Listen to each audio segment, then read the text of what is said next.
The Pittsburgh Penguins are one win away from a Stanley Cup championship. But Elliotte Friedman, with the way people are talking, you might think it was over. People are debating who's going to win the Conn Smythe. The Penguins making history winning it here at home. Is it fair, or are we going to see more hockey from this series, maybe past game? Well, I think it's fair because they've been so good. They've been the better part of this series for most of it, so I understand why people are saying that. And some of those might be comments from the media who want to go home.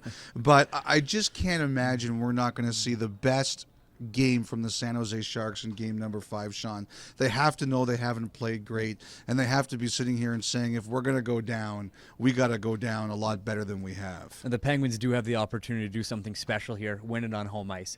Is that something that's on their mind? Is it a media storyline, or is it something they're really focused on? I think it's something you can't help but realize. You can't ignore it.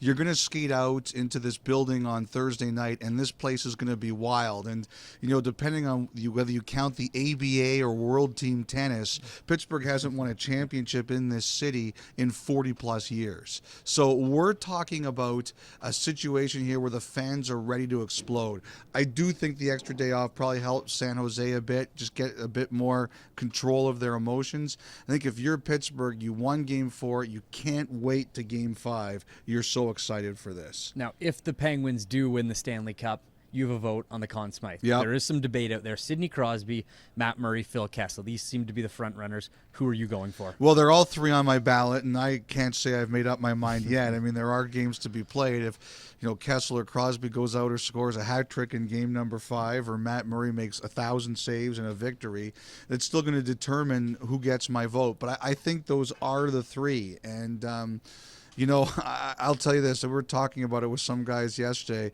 The whole Kessel storyline to me, Sean, is amazing. As 2 guys who covered him in Toronto and dealt with him in Toronto, it's amazing to see the turnaround, and it really underscores what people have thought is true about Kessel for a long time, and that is, don't make him your star. Put him in a place where he's your 3rd or 4th most important player, and he'll really thrive under those conditions. And Kessel was actually asked this morning about winning the Conn Smythe, and in classic Phil Kessel fashion, laid back style, he said, doesn't really care at all. No, just the cup. That's all he wants. Thank you, Elliotte.